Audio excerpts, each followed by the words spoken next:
Hello and good evening, everyone. I'm Stephen Chia. Thank you for joining us at this webinar with Income on how your financial planning can impact your child's happiness. Now, over the next hour, we will explore some interesting insights into what children rank most important to their happiness. We've got results from a very interesting survey that's been done.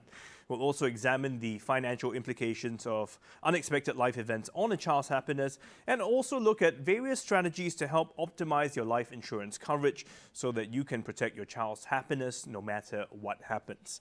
This evening, I have a group of parents here with me, a great panel, all with different life experiences at different life stages.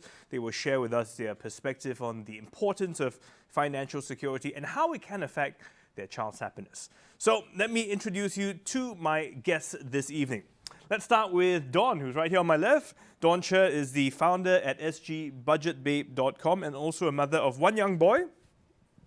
We also have Timothy Ho. He is the co-founder and managing editor, dollarsandcents.sg, also a father to two young ones.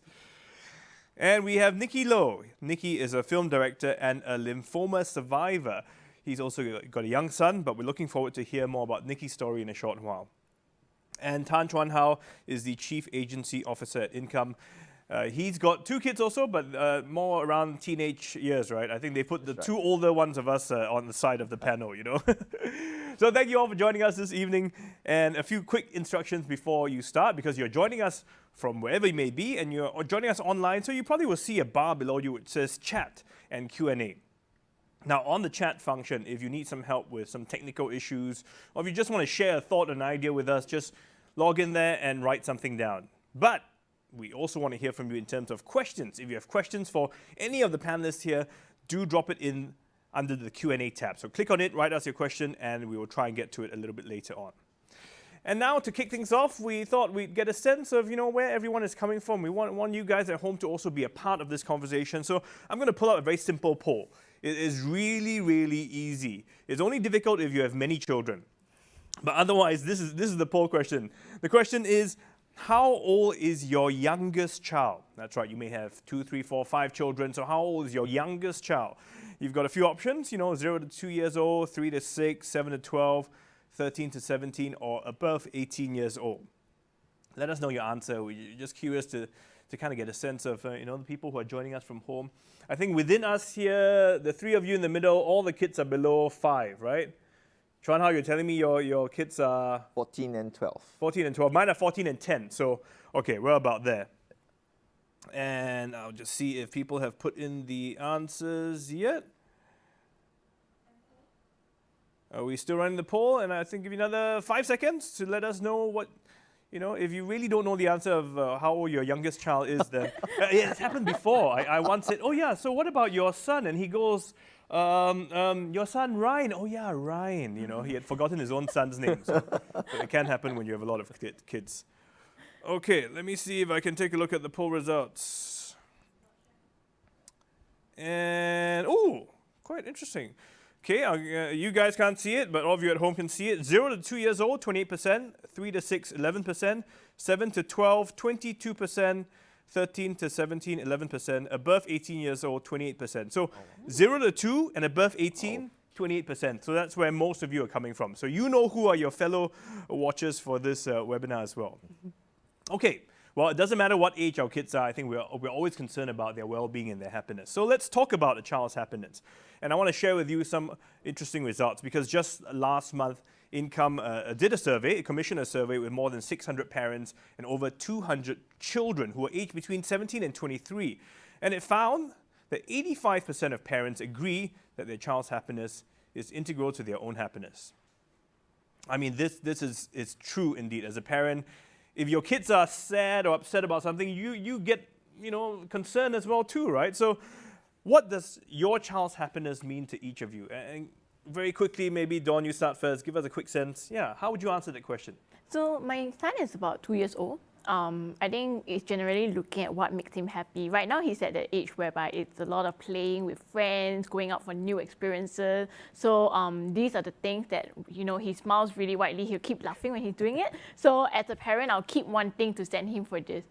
Yeah, so these are some of the things. I mean, there's of course the other stuff like, presents that we give him, new toys, which I wouldn't love new toys, but that basically it's looking at what makes him break out in a smile. And that's what I'm more motivated to give more of. That's true. When they're smiling, you're smiling too, because when they're crying, oh boy, you are crying as well, right? I mean, I'm not there with young kids anymore, but Tim, you still have young kids, right? Yeah, so I have 2 girls, 3 and 1. So I think for us as parents, when you have young kids, it's like reliving your childhood again, right? So you see the world, the same things you see in the world, but you see in a different light. So all the kiddish stuff, Elsa birthday cake suddenly starts making a lot of sense to you. I got one for my birthday. It was chosen by my girl, and I said I love it. Yeah, and she was very, very happy. Right. Yeah. Well, Nikki, what about you? Well, I'm going to keep it short, but I'll expand on it. My child's happiness means everything to me, metaphorically and literally. He's the world to me. When he came out, the experience of him just existing in this world is like, you never believe that you can suddenly love something, and then you just see it and then you just love it. Yeah. And that's why his happiness means everything to me. Yeah. That is true indeed. And by the way, it's someone, not something. Yeah. sorry. He's watching right now, by the way. It's okay, Only time that's he you gets don't to watch understand. TV. Yeah. But Chuan Ho, I mean, you've with older kids as well, but no matter how old they are, I think we can admit that they still are always something we worry about. Totally agree with you, Stephen. Different stages of life, but they're always lovable. And like the rest of my panelists, I think my children mean everything to me, like the rest of them. When they smile, we smile brighter, right? When they cry, our heart breaks for them sometimes. And no matter what they do, no matter how naughty they are, when they fall asleep at night, they're all angels, right? And we love to look at them, smile at them, and just wish that they can be as peaceful the whole day. Yeah. But interestingly, you've heard the parents' point of view in terms of happiness for our children. This is what we think, makes our kids happy. But the survey also revealed that parents and children actually hold somewhat different views. More than half of the parents thought their children were happiest when they're, pursuing their hobbies, doing things such as the arts, sports, and gaming. But some other results came out as well. Children were also they also value the experiences they have with their parents, the sort of family bonding time that they have with their parents, just hanging out and doing stuff, They also valued social activities that with their friends, with other schoolmates, social interaction. And also holidays and travel. I mean, who doesn't love going on a nice holiday, staying in a nice hotel?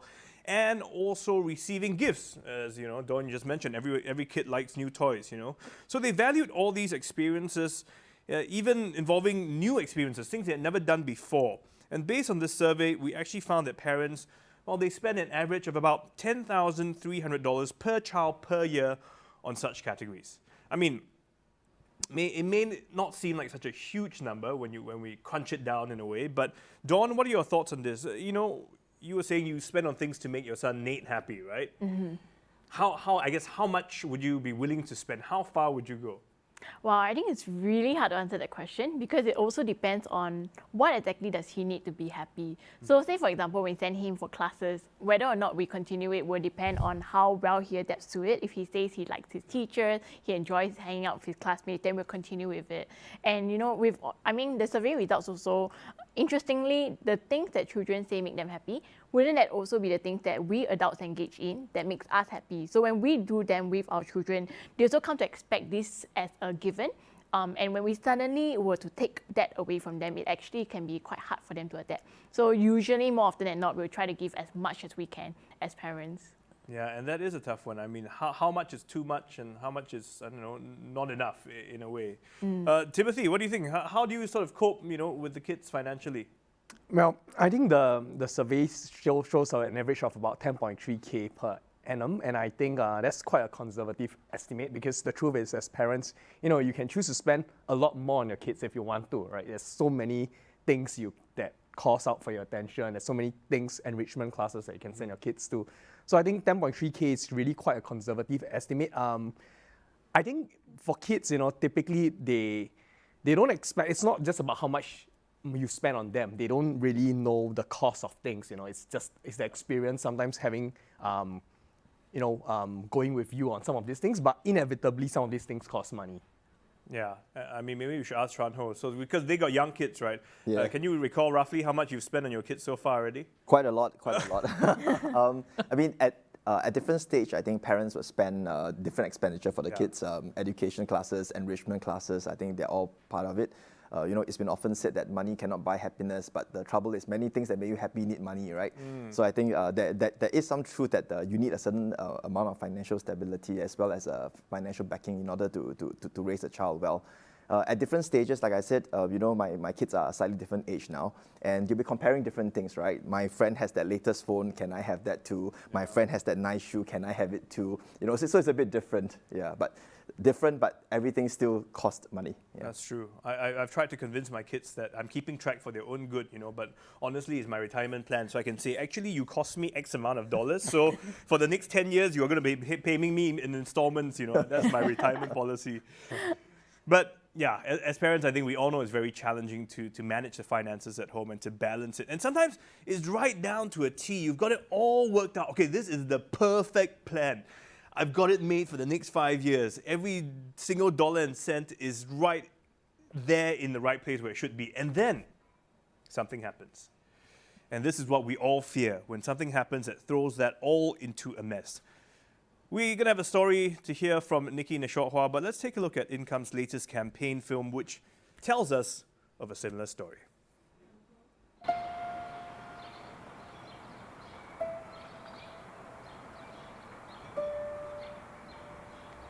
Sama-sama maju ke hadapan, pandai cari pelajaran, jaga diri dalam kesehatan, serta sopan santun dengan kawan-kawan, dengan hati bersih serta suci. Sama-sama hormat dan berbudi, jaga tingkah pemuda-pemudi, adat dan budaya junjung tinggi. Capailah lekas cita-cita pemudi-pemuda.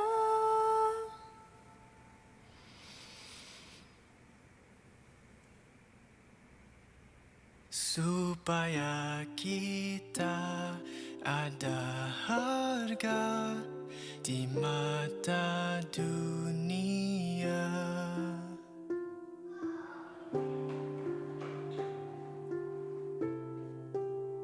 Kalau kita lengah serta lupa, hidup kita sia-sia.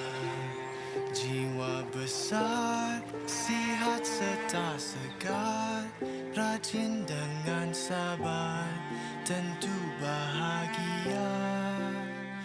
Usah lupa impian di hati, agar kita capai bahagia. Sukarela selalu berbakti, sikap yang pembela dan berjasa.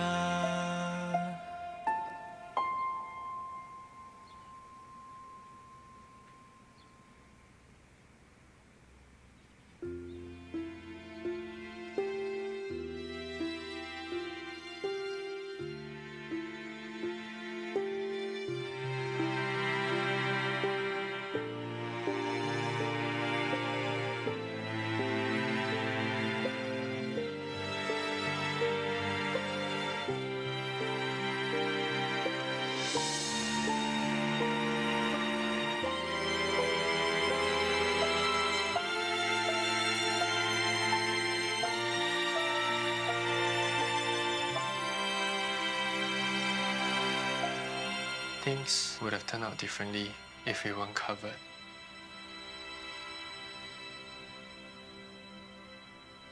Capailah nama yang mulia, pemudi-pemuda. Rajinlah supaya berjaya. Semoga bahagia.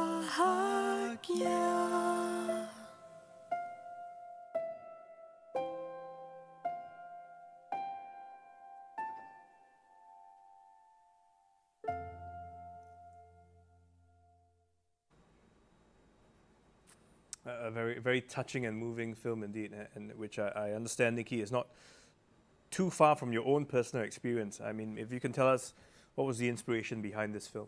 Well, basically in 2019, I was diagnosed with lymphoma cancer, and it was quite a shock because I was in the middle of my career. I was really at the peak of my career. I was really busy every day, earning a lot of money, and then just, life just throws you a curveball.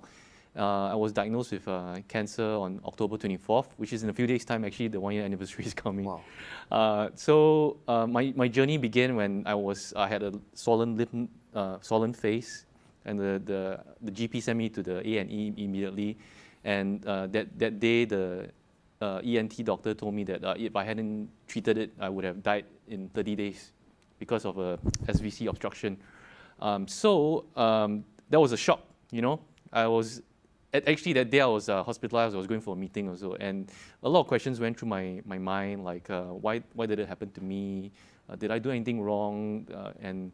But the key thing was that I was regretting a lot of things. I was regretting not spending enough time for my son. I was also doubtful about my financial situation, whether I would be able to go through this treatment of cancer, chemotherapy, and afford it.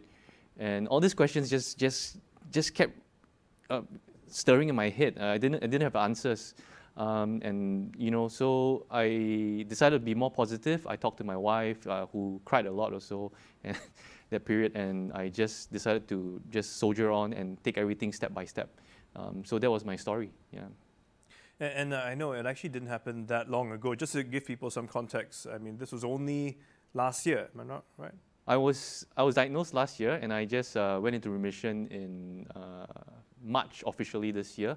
So I just recovered from cancer for about just 6 months. I mean, look all right. I think I look all right. But there are a lot of war scars emotionally also from that experience.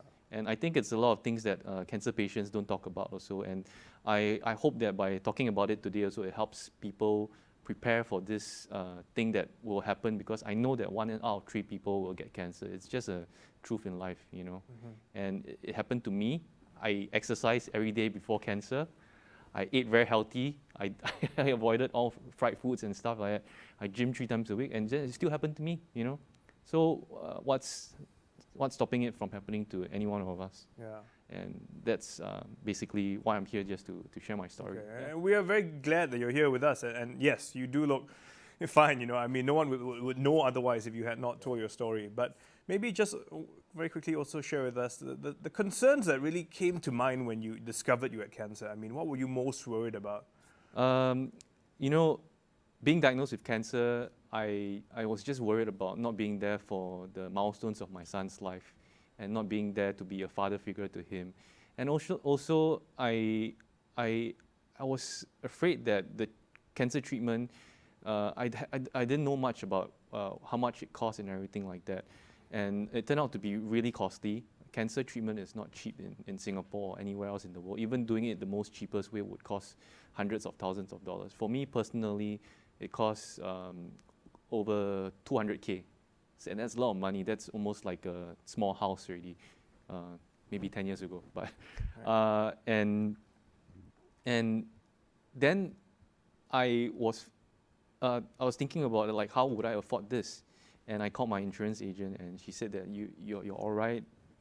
Everything's going to be all right. You just focus on your healing and let us handle the financial part. And that really helped me in a way to just not think about the financial problems that would have possibly arisen, and just focus on healing, getting better, because going through chemotherapy is a really tough thing. And I've talked to friends who have gone through it also, and I'm still talking to friends who are going through it, and I always try to encourage them. It's never an easy feat. That's why they call us survivors, because we literally are we survived that. Yeah, and as you mentioned, it's so hard to be thinking about other things when you have this big burden of this illness with you, but having to worry about finances would be another really huge burden. I mean, Timothy, maybe share your thoughts also. I mean, how would some this kind of support from an insurance policy be of help? I think I think one of the main concerns that many of us parents, once our kid comes to join us, obviously as a parent there's a lot of things you got to do, but one of the things that you're also worried about is not just yourself anymore, right? It's also about their financial future. And I think one of the biggest worry, one of the biggest fear we have is that we may not be with them growing up, and not just being with them and not being able to provide for them financially is a concern that I think every parent fears about. It's a very real problem. It's a very real challenge, and I think that's where insurance coverage, like what Nikki has, it really helps alleviate that financial burden on not just the family but the kids as well. Yeah. As you've heard, I mean, we're always worried about our kids. Even if we are ill, we don't want to leave our family in a lurch where they're suffering, right? So I want to get some feedback from you as well. I want to bring up another poll question and find out, what is the sense from all of you in terms of critical illness. We never want to be hit by it, but we know it could happen. So my question is, do you have critical illness coverage? Do all of you at home have some kind of critical illness coverage? It's either yes, no, or maybe you're not sure. And then the policies can get a bit complicated nowadays. You may have something, but you're not sure. But yeah, let us know. Do you have critical illness coverage? Yes, no, or are you unsure about it? And we want to get a sense of people out there, because what's your impression, Chuan Ho? I mean, do most people have some form of critical illness coverage? I think most of us might have some coverage, but as we heard from Nikki, sometimes when it happens, all you want to do is you want to focus on getting well. You want to focus on getting well and being there for your family. You want your family to be well taken care of. You don't want their lifestyles to be affected. So and you want to make the best medical decisions, right? Not the most cost-friendly decisions sometimes. And when you make the best medical decisions for yourself to make sure you get better, sometimes cost is a big issue. So it is important to have that coverage in place so that you can focus on getting better and rather than having to worry too much about the finances. Very true indeed. Yeah. Okay, let's pull up the results and see what people have said out there in terms of whether they have critical illness coverage. Let me just pull up my slide as well to see the results. Oh, very good. 89%. Of the slightly more than 100 people out there have voted that they have some form of critical illness coverage. I mean, not terribly surprising, and it's a good thing that all of you have that. It's not going to fix the problem. It's not going to cure the illness, but it definitely will be a help and a source of support. Now, we also want to share with you what children are most worried about if their parents come down with some form of critical illness. So that was covered in the survey as well. We'll just pull up the slide now to show you some of the results. Out of the children surveyed, many are concerned about their parents' ability to afford medical bills and not being able to spend quality time with them. I mean, they don't. The worst thing is for a child who is old enough to understand, to see their parents suffering, and they feel our pain as well. I mean, 90% of the children surveyed were also concerned about their own lifestyles and the fact that their happiness might be impacted. They may not be able to do the activities they enjoy. If they enjoyed, singing lessons or music lessons, they may not be able to do it. They may not be able to spend time with their friends, or to buy things, as and when it happens. Sometimes you just want to buy that little knick-knack here. And the children, as we know, are totally financially dependent on all of us as parents.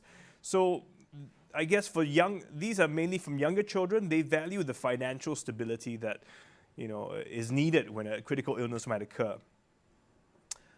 So how do we deal with this? I mean, I'm just going to flip over because we've had some questions from the audiences. By the way, if you have a question for us, please just click on the Q&A tab and drop us a note and let us know what question you might have. But I'll take this one question that an audience member sent in. It says, how does critical illness coverage help in this scenario?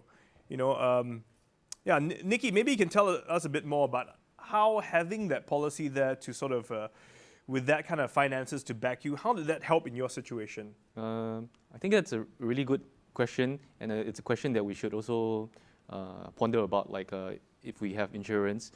When you kind of fall sick, you have to stop working. In my case, I stopped working for about 6 months, and then after that, after my treatment ended, circuit breaker happened, so I had another 3 months of no work, and that was a total of 9 months, close to a year of no income.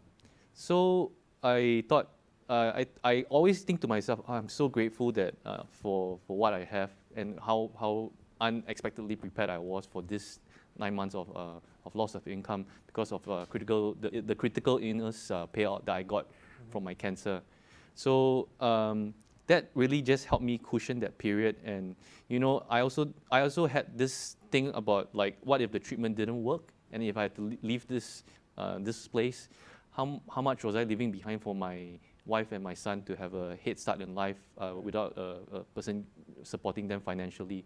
So these were the things that a critical illness kind of like payout would help in circumstances like this, in my case. But actually, I mean, prior to you knowing about the illness, you had never budgeted for any of these, right? I mean, none of us do, right? Because we never think we're going to get it. I mean, no. yeah. I would. Nikki Low would not be a cancer, and the word cancer survivor and Nikki Low, I would have never equated it at all. I was going to chiong for 5 more years. Yeah. I was really, like, literally willing to work Mondays to Sundays for 5 years, pay out my 1 mil loan for my condo, and that was my plan. Okay. My plan just went poof by a diagnosis by the doctor. Yeah. So Dawn, I mean, in terms of budgeting, we all try and budget as best we can. How do we budget for something like that? I think the real answer is you can't. Yeah. So the thing is, people tend to think that you can plan and you can save for such emergencies, but it's very hard to predict how much exactly. And you always need a sum to work towards. So say, for example, maybe if you're lucky, you only need, say, a few treatments. But if you're unlucky and the treatment's not working, maybe you need to try new medicine or extended periods of treatment, and that's going to add on to more cost. So how exactly do you save for something that you don't know, or to some people, they don't even expect to even hit them? It's really hard. And there's the other argument as well. Some people say, well, I don't want to be spending on insurance. I'd rather just, self-insure by maybe investing, and then I'll use my investments to pay for these kind of treatments if and when anything happens. But then the question is, what if your diagnosis comes at a point where the market is down? Or what if your investment is not liquid or not ideal to liquidate at that point in time? Can you actually take the pressure? Can you manage all of that while recovering from your illness as well, going for all these treatments? It's really hard. That's why personally, I feel that, like, for our case, we chose to outsource this financial risk to an insurer, because it's better to pay a small sum and have that protected. Like in the event of Nikki, it really worked out because that helped to take off some of that financial and emotional and mental burden, which you can't really budget for. So in a way, what you are budgeting for is insurance. You're budgeting for an insurance policy, not for the critical illness in that sense. But correct. Chuan Ho, another question that came in is in terms of what should I buy? Should critical illness coverage be my priority or some other policy? What kind of insurance coverage should I get if I was just starting out? That's a good question. To me, the basic blocks of insurance always has to be health insurance, right? Because health costs in Singapore are really escalating, and not just in Singapore, right? I think all around the world, healthcare costs are rising. Critical illness coverage is perhaps one of the most important as well, together with hospitalization coverage. Particularly about critical illness, like what we mentioned, many of these coverages are actually customizable. It's not that unaffordable to many. For all our audience out there, I think it's important that we look at what coverage we have. What is the scope that we want to be covered, right? Is it only for critical illness, early critical illness? And there are so many different kinds of policies these days on the market. Of course, it's best that you can seek advice from your financial advisor, financial planner, who can share with you more information. But really, in this day and age, critical illness coverage is not as unaffordable as many people think. It's affordable, it's customizable to your needs, so really all of us should consider getting some basic coverage. Okay. And I'm going to ask you a bit more about what kind of coverage and what is sufficient. But first, let me share a bit more information that we've had from the survey results, because I mean, unsurprisingly, many parents, well, all parents value, and understand the importance of financial security. From what we saw, 82% of parents actually agree that money and financial security are important to their child's happiness, especially when the kids are young. And that's true, because the kids are not earning on their own, so we realize that we need that financial security to be able to take care of them. And we found that also 73% of the parents said that they would have no choice. They would definitely cut back on something, on expenses linked to their child's happiness if they're down with a critical illness. Because in a way, you have no choice. You're stuck at that moment. You have to pay those bills. Something has to give. So Chuan Ho, I'll come back to you again, because that's the question people are asking. So how much is sufficient coverage, Okay, I think as a rule of the thumb, if we will look at a recent survey commissioned by Life Insurance Association of Singapore, LIA, there is a protection gap in Singapore, right? In terms of mortality protection gap, the gap is nearly 170,000 per working adult. And in terms of critical illness, that protection gap is nearly 250,000, right?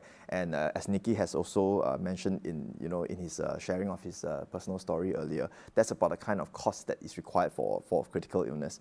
So really, to bridge that gap, sometimes it's not a one-step bridge the whole gap kind of scenario, right? Is you have that gap and you know that's something that you got to work towards, but you can take bite-sized moves towards closing that gap, right? Having some is better than having none at all. So yeah, that would be my advice to our audience out there, to slowly, gradually close that gap. So you want to start when you're younger, and start slowly building up that portfolio. But I mean, coming back to Nicky's situation, because some people are also asking, in his situation, wasn't his MediShield plan enough to provide coverage for the critical illness? Okay, different kind of plans cover for different kind of conditions, right? So we have to flip over to Nicky to see what particular conditions were covered. But really, I think it's important that when we want to know what we are covered for, seek help from a financial planner or financial advisor. They will share with you what your current plan covers and what your aspirations, what you want to be covered for, what are the various common things that can happen to people, and under what kind of scenarios can you claim for your policy. I think all that is important as well when you look at what is the scope that you can be covered for. But if I may take it a step further, so what some might be thinking is the current policy that I have, or the insurance that I have from the government, the basic one that we all have, is that enough for me? It is a basic coverage for everybody, right? So it will cover you for all the basic hospitalization costs. It will cover you for when you are in hospital, yeah. But for example, if you, in any particular scenario, I've also seen friends who are in similar medical situations. The doctor will ask them, "Would you like to try this new medicine, right? Would you like to try something new?"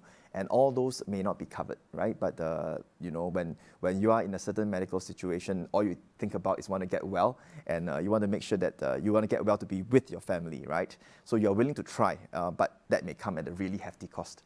But your current policy may not cover. So it's good to have some kind of lump sum coverage, so that when you get that payout, you can decide what you want to do with that payout. If I may add also, I know a fellow cancer fighter also who was offered that option also, and it was quite a tough choice because the doctor said, "Would you like to try this new medicine, which is 5 times more?" When I say 5 times more, maybe it's like the cheaper medicine is 10,000, the more expensive medicine is 50,000, but it gives you 20% more chance of surviving. Yeah. Now, that is a very interesting choice, and that's you would, if diagnosed with cancer, you would want that 20% more chance of living, wouldn't you? But would you be able to afford that much more? Then that comes in with the finances part already. Ooh, that's the kind of question we never want to have to answer in a way, right? I mean, I agree. but Tim. I was just thinking when Nicky was sharing his story, and I think one of the things we need to remember is that insurance is really, it's not just, I mean, the cost of the treatment and other things is important, but it also provides that financial stability for him and his family, even during that 9 months of period. And it's great that he's looking really fit right now. Thank you. But I think the financial stability that your insurance coverage provides, your CI payout provides, is something that cannot be understated. It is important. It provides the family with some sense of continuity, and when you have kids especially, it allows them to continue to pursue whatever things that they are doing, even before the illness, so that there is that sense of normality for the children. And I think that's something that's very important, which the financial stability for the family. Yeah, if I could also add, right, I think I had a consideration as well, would MediShield and MediSave be enough? But I think as I spoke to more people, I kind of realized that the numbers are a lot higher than what you think they provide for. MediShield is pretty basic. If I'm not wrong, a month is just a few thousand. But like Nicky, you were mentioning, yours was 6 months and about 200,000, right? Yeah, I think MediSave or MediShield alone would not be sufficient to cover that. It is likely that you would have to draw down from a private insurance plan. So having that option is a really, really good safeguard. Can I also sum up in the sense also, I throughout the experience also, I was just simply very, very grateful that Despite months of not having income and going through chemotherapy, spending so much money, I was still very, very happy that I could still occasionally buy toys for my son, you know, and then, you know, just buying that nuggets of toys every week, and I still could be able to do that, and then seeing him smile really helped with my healing also, and my going through that very tiring period also. Yeah. Yeah, you've brought up a good point. I mean, can you imagine if it's a dark period for the entire family, but to live every day as if it were the end of the world is really challenging. So we need those moments to give us that new, renewed faith, you know, that things are going to be okay. But when we look at all the plans out there, and maybe, Dawn, I'll ask you this, in terms of when you're single versus when you're married and when you're married with children, I mean, again, how do we decide what to get and what kind of coverage we should get also? And how do we budget for all these things? I think that's a really good question. You know, I have this post on my blog, and it's pretty well known that before, when I was single and I had zero dependents, I was very vocal, and I had this post that went viral saying why I do not believe in buying a critical illness plan. And obviously that stance changed a lot ever since I got married, I had a kid, and I now have so many dependents relying on my income. I realized you cannot afford not to have it. So what actually changed that perspective is really realizing what you mean and what the money means to your family in the event that you are no longer working, or in the event that you need to take a break from work and you actually need to spend money elsewhere while still not having income coming in, such as in your treatment. So with that in mind, you know, we really started thinking about how, okay, would it be more costly if we were to not get insurance, or would it be better to just, you know, just get it and then put aside a sum of money and budget for that? Of course, CI coverage is not the only one. There are also many other considerations, but I think in Singapore, with better medical diagnosis and treatment, CI is increasingly necessary for anyone with dependence. Yeah. And it's true, once you have kids, you know, your whole outlook on life changes, you know, your priorities change in so many ways. We're going to pull up another bit of information that we got from the survey as well, because the survey revealed that 68% of parents actually cited that, you know, children are the top reasons for purchasing life insurance, especially to cover basic expenses, to maintain their standard of living. And I guess as any parent, we just don't want our kids to have to suffer because of something that happens to me, for instance. You know, so what about you guys? Maybe like, you know, Tim, if you can share, you've got two young ones now. You know, what are your motivations behind, you know, getting life insurance? Yeah, I think, I'm not surprised that 68% agrees that, you know, life insurance is being motivated by their kids, because like for me, you know, I bought a lot more life insurance policies for myself once I had my first girl, and after the second girl came. So I totally understand with that. I like to think that, you know, no life insurance policy can replace me as a parent, you know. I hope not. I hope my wife agrees with me. She's watching this as well. But I think what it does replace is, you know, as parents, we don't just, we provide emotional guidance, advice for our kids when they're growing up. But one practical thing we also provide them is financial support. So they're relying on our earned income in order to, you know, grow up until they are of age, you know, 22 years from now. And while no life insurance can replace me as a parent, it can, however, replace the income that I earn, the income that I bring to the family. And I think that's the point of life insurance. So I think, you know, life insurance, just like critical illness policies, incredibly important, especially in the event that, you know, you're no longer around to be able to provide for them financially. I mean, I can see Nicky nodding his head vigorously, agreeing that I guess you were able to have, you know, some sort of income in that sense, even when you were not working, right? Yeah, I mean, even in layman terms, I'm so bad with like my finances. Sorry, but I just, whatever I do with my like insurance, right, I just say like, okay, if I die, what happens? Okay, good. Okay, that's I'm comfortable with that outcome. That's left for my family. If I go to hospital, what will happen? And then the agent tells me, this will pay for this, and I say, okay, that's good enough for me. And I think like we do that because we want to not be selfish. We want we love the people around us. That's why we don't want them to suffer. Like as you said, if something happens to us, because we're not an island. We are connected. We are all interconnected. Anything that happens to us will happen to them also. Yeah. Be it emotionally or financially. So the only responsible thing to do as an adult is to just protect yourself, you know. Yeah, and you can imagine if you're a parent and you're ill and you know you're going to pass soon, and you know to be leaving this world with a $500,000 debt to your family who's remaining behind. How bad would you feel, right? Yes. But actually, Nikki, what made you get critical illness coverage in the first place? I had recently upgraded from HDB to a condominium. That was during the good times before COVID. I was earning a lot from my jobs or so. And then I just thought like, I have a $1 million loan, but what if I die? My wife's not working. My son's not going to work until he's 21 or so, I hope at least. So what would happen to my wife? She would have to suffer because of the decisions we made at that point of time. So I just said like, let's just, if I cannot work, I cannot support this family, at least we have a contingency plan. As simple as that. Yep. So I guess the big question is there a right age? I mean, Chuan Hao, is there a right age to buy an insurance policy? There is. The right age was your age last year.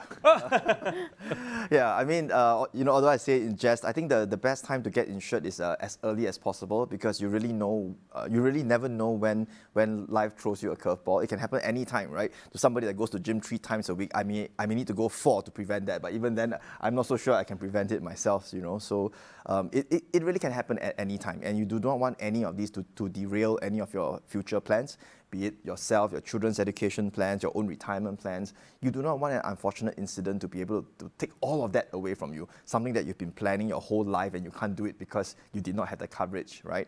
And even as premiums continue to rise, I see some people talking about premiums are starting to rise, right? But really, when premiums start to rise, it means that the healthcare costs would have risen even higher for the premiums to have to rise to that amount. So again, you really have to get the right kind of coverage and get it as early as possible when you are still able to be insured.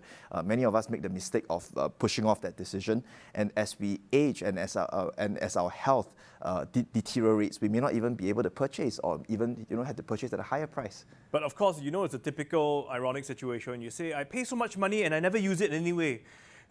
I wouldn't want to we use never it. want to, but then you feel like I've just paid $5,000 this year for insurance, which I never touch. That's the irony. That's what we hear in our minds, right? So is there an in-between? Some people feel maybe I can wait a few years until I'm 30 years old, then buy, where it's not too expensive, but I'm still healthy enough. I mean, is there kind of a sweet spot?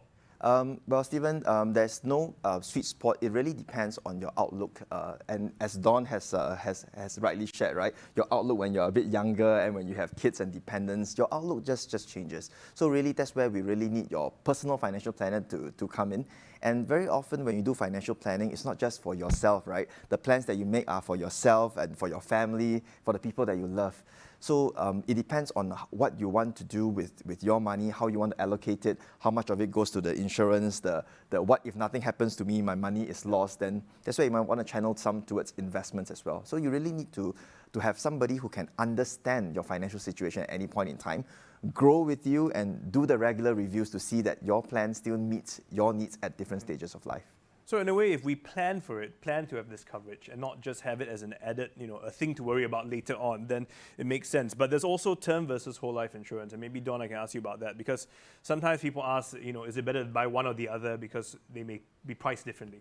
Mm-hmm. Yeah, while we're on the topic of CI, so you can either buy critical illness coverage as a rider on top of your term insurance or on your life insurance, or even better, in recent years, many insurers have started launching standalone cancer plans. So there are many options for people to choose from right now. I won't go into the whole details of term versus whole life. There's a whole lot of debate over there. But I think in simple terms, right, whole life basically covers you for life, but you pay higher premiums upfront.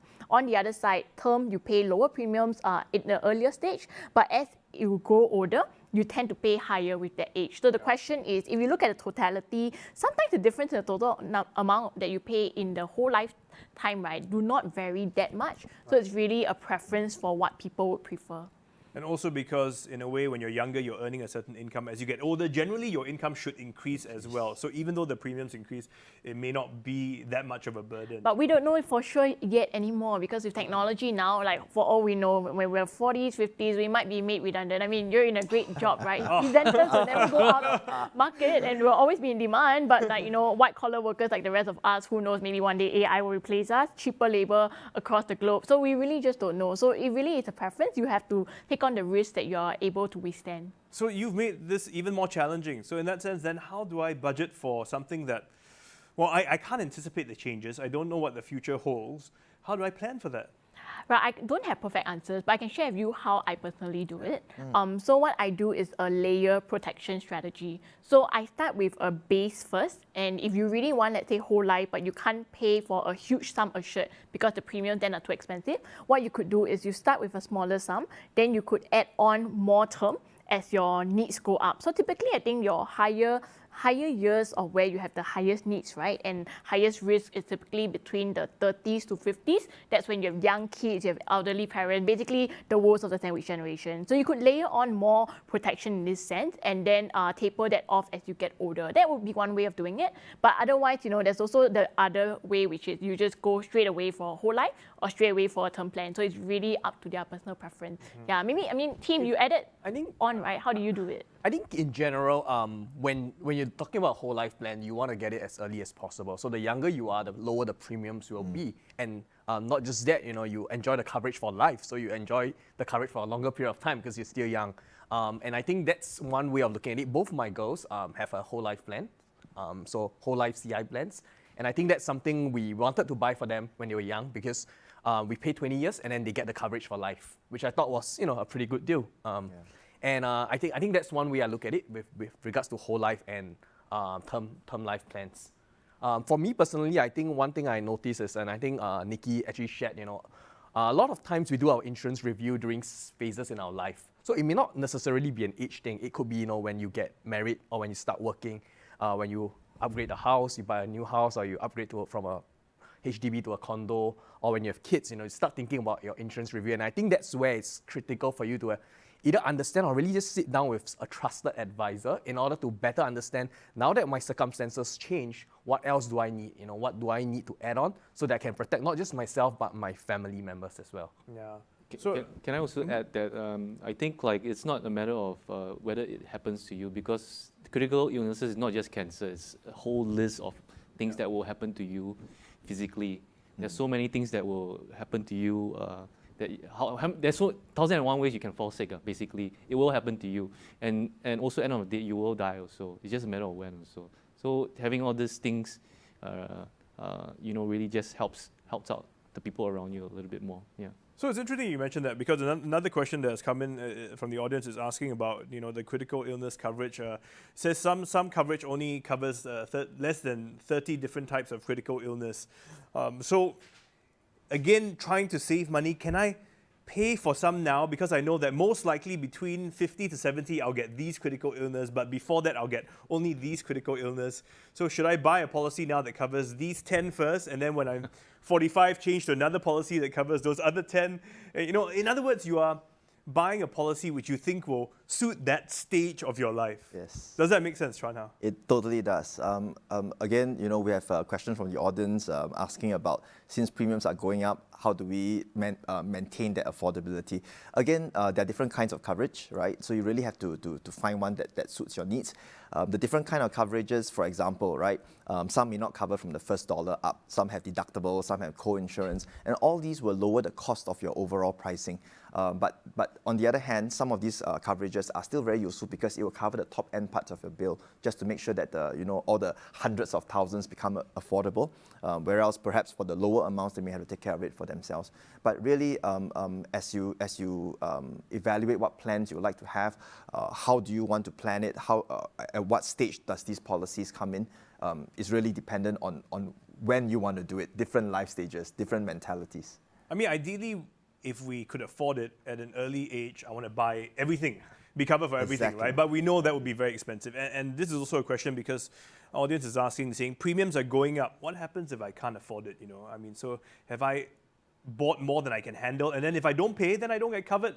Even worse, right? Exactly. So I think the sweet spot is finding if you do fall sick, what's the level of medical care that you are prepared to receive, right? And if you are prepared to only receive a certain level of medical care, then sure, then you can afford to buy a plan that is perhaps lower in premiums and has limited coverage, but it's sufficient to cover your needs. And I think Dawn has brought up a good strategy of layering and how you want to just top up your coverage over time. That you've got something basic and the frills come later. Yeah.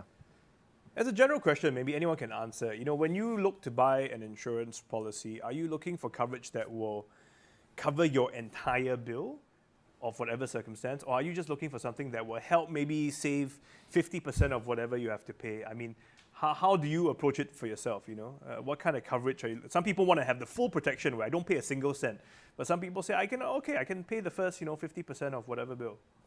I think for me, right, when it comes to things like critical illness or hospitalization, because there's really just no saying how much that bill can be, I would rather have as much as possible. But of course, with hospitalization, nowadays you have like plan A, plan B, and there's like private versus public. So you also have to balance that against with your affordability.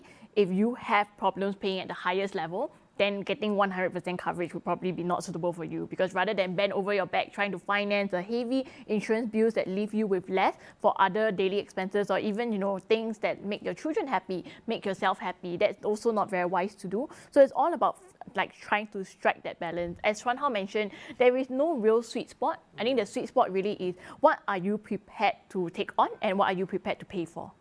I think affordability is something that we should take into consideration when buying any insurance policy. So for me personally, I don't like the idea of just, buying insurance policy because I can afford it now, but then, maybe 10 years from now, I find it too expensive. So when I commit to a plan, I want to commit throughout the term of the plan.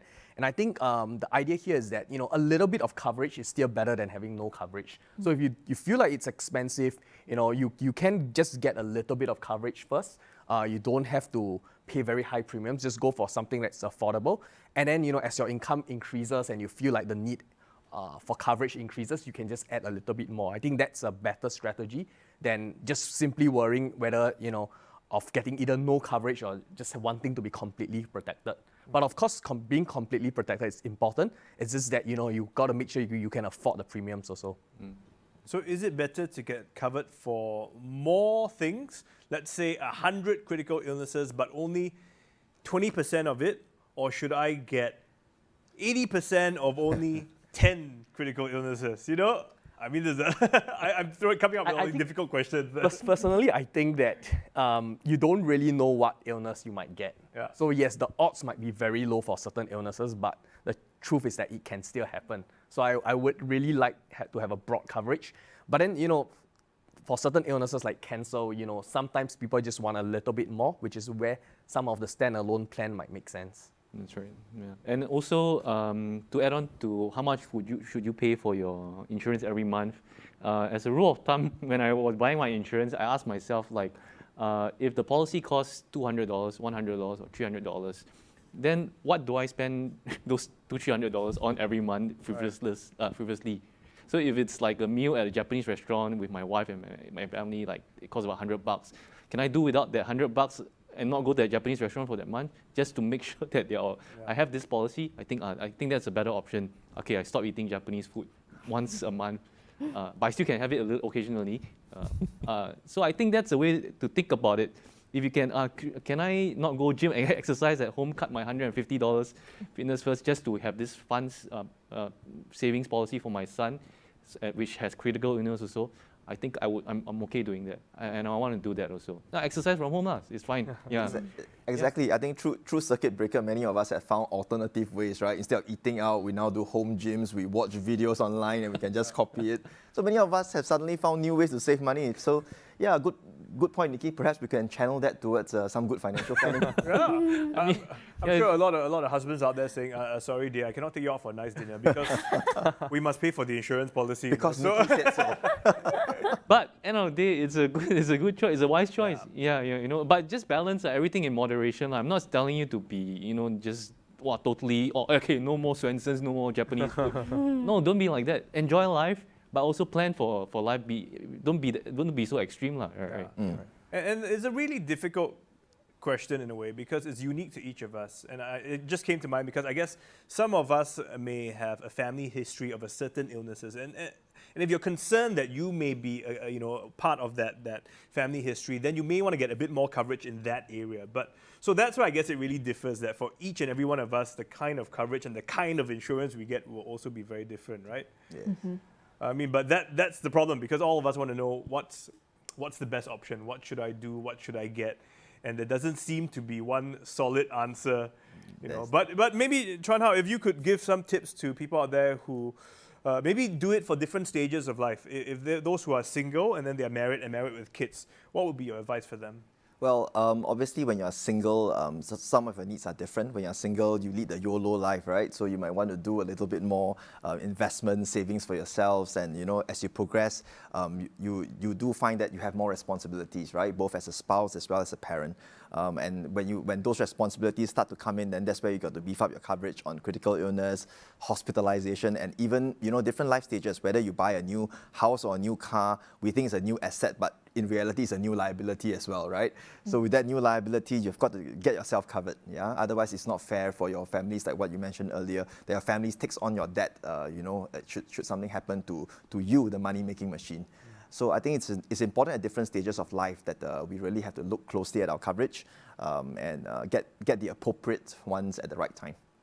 And I guess we should also review this because very often, we should. I'm very lazy. I'm like, give me my policy. Okay, can I not talk about it for the next 10 years or until I need it, But I guess we should actually not do that, right? Stephen, you are absolutely normal. That's where we financial planners have a living, and that's why we need so many good professional financial planners to join the industry, right? Because most people are like you and even myself sometimes, right? When we are too busy with our day-to-day and we don't have time to look at our finances, we need somebody good that can come in and really care for us and look at our financial plan and tell us, does it make sense, does it not make sense, and really give you the advice that you can trust. So I think it's really important that we get that review done yearly.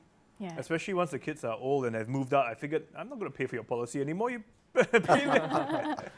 I think that's where the relationship with a good agent, a trusted advisor comes into play. Because if people have trusted advisors whom they know, who are also their friends and have that relationship, you'll basically see them go through the life stages, right? So you'll know, oh yeah, my client just bought a new house, just had a new kid. So I should probably reach out to them and proactively do a review. Because maybe, I remember when I was pregnant, right? I reminded myself, I even set calendars. I told my advisor, please contact me 2 weeks after my kid gives birth. If I don't remember to contact you, check my Instagram, it will be up there.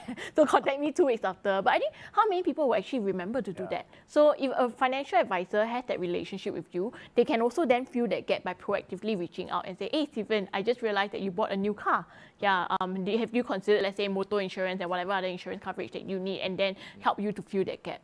Yeah, so in a way, keep to also your trusted advisor so that they understand your situation. Otherwise, it's like doctor hopping. You go to see one doctor for this, and then you go to see another doctor, and they don't really know what's happening with you. I'm at a stage in life where a lot of my friends just have their kids as well. And one thing I noticed is that those with a trusted advisor, they get their insurance coverage set up very quickly upon their kid coming. So like what Don said, within 2 weeks, they get their private integrated shield plan already. And for me personally, that's what I did as well. And we actually had to make a claim on it for one of our girls a few months after she came, because she was hospitalized for a few days. The bill was in the thousands of dollars, $1,500 I think, even in a public hospital. And I think it just, and the insurance just cover it. So I think it shows just how valuable this coverage are. And I think once you experience it a little bit, obviously it's just a little bit, so it's not too bad. You start to realize just how important it is. Yeah, I keep preaching insurance to my friends after this ordeal, and then I think it's something that most people would not understand until they have experienced something happen to them themselves. And I also like to a shout out to my agent also, who is a 2-time cancer survivor herself. And she texted me, she said Nikki, don't worry about the money, don't worry about the bills. That one will be settled. In a text. And she said, just enjoy the attention now. Yeah. Yeah, wow. That is so true indeed. Yeah, it's really true. Your financial advisor could become your best friend. I know many of us, sometimes in the industry, sometimes have a bad reputation, right, of being overly pesky or overly, But really, when it comes down to the crunch, a good financial planner like that can really help you and give you the reassurance that everything's in place. Just make sure you get well. Yeah. Well, on that note, we are down to our last 40 seconds. Thank you so much, all of you, for coming and sharing your thoughts with us. I mean, to all of you at home, I hope you've been enjoying the session. We've seen and heard so much, and it's true. Everyone has different financial needs, and at different stages of life, our needs change as well. Achieving that balance is something that is unique to each of us. So there is no straightforward answer for that. And having that financial security can go a long way in helping us, you know. In fact, in the corner of my eye, I'm just getting a note now where they're putting it in big bold font. More questions can continue for 5 minutes. Okay, so if you're hanging on at home, we'll go for another 5 minutes. Press If conference. you have to go and cook dinner for your family, then go ahead. You can still leave us running in the back. You don't have to sit and watch the picture. But okay, so before I give you my nicely worded summary, let me come back to the questions here. How important is it to consider early critical illness coverage or just critical illness coverage? I mean, Joanna, you want to take this, you know? Yeah, sure. I think early critical illness is starting to take on some popularity in Singapore, also because we realize that with the advance of medical sciences, many times some of these critical illnesses, once you start to treat it early, you can get it into remission early, yeah? And again, you know, I mean, I'm not sure about Nikki's specific cases, but I know of people who, again, they are willing to try alternative treatments, but you know, it's a very early stage of cancer, for example. But the cost of it is very high, and if they had not had the early critical illness, it might not have fallen into the definition to be able to claim for a normal critical illness. But they are glad they had that coverage for the early CI. And how much should I set aside for my insurance coverage? Maybe, Dawn, you can help us with this. In terms of, if I'm earning $5,000 a month, you know, is there an ideal percentage of that income which should be used for things like insurance? There are some guidelines saying that you should not spend more than 10%. Some other more conservative people go for 5%. Some people who are more worried go for 20%. So there isn't really a sweet spot. I think what's more important is that how much to cover will depend on your liabilities. How much responsibilities you have, how much dependence. If you're part of the sandwich generation and you literally have both set of elderly parents reliant on you, plus your own young children, then that's a lot of dependence on your income. You have to consider, what if you couldn't work anymore because of CI? How would they continue to finance their living expenses? So then in this case, you can't just fall on the 10%, right? Because if you're earning, let's say, $5,000, spending 10% is $500, that's actually quite okay. It should get you pretty much a lot of plans. But what if you're a low-income earner? What if you're like $2,000 or $3,000? Would $200 be enough to get you all the coverage you need for all that number of dependents? So it depends on things like your income level, your number of dependents, and your responsibilities, your affordability. What other expenses can you potentially give up on, like what Nikki mentioned? And I think those are really complex calculations that someone needs to sit down with the person, ideally a financial advisor who has been through all of the calculations and do all of that math for you to figure out what's best. I think we should be careful also in trying to get a fixed percentage, because the fact is that our salary may change, right? So if I'm making, let's say, 50K a year and I want to put 10% for insurance, that's $5,000. But what happens if I have to take a pay cut to, like, say, 30,000? Does it mean that my insurance coverage should go down? I think that's something, the obvious answer is no, right? Because, you know, the chances of me falling sick is still the same, Yeah. right? Yeah. So I think we need to be careful. I think it's a good rule of thumb, but we just need to be careful.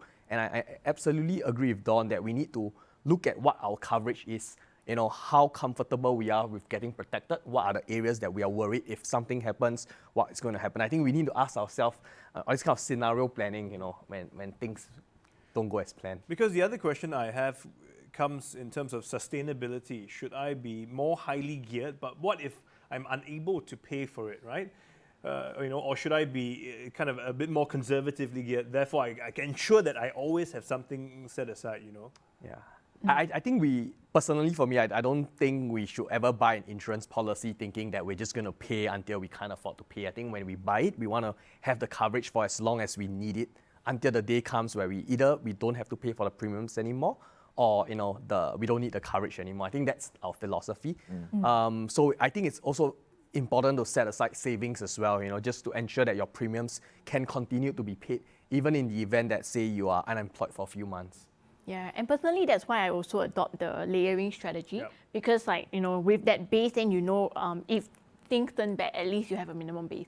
And when times are good and you can afford to pay more, then you have that additional frills that you can pay for, and if you have to cut that, then you can take that away. So in the context of, let's say, life, you could have a base life plan and then add on term insurance to top up that coverage. Same thing for CI. You could have a base CI either on your term or on your life, and then maybe add on standalone CI covers. And if, you know, let's say you have a pay cut or premiums increase and you can't finance that anymore, then you can take away the standalone or take away the add-on term.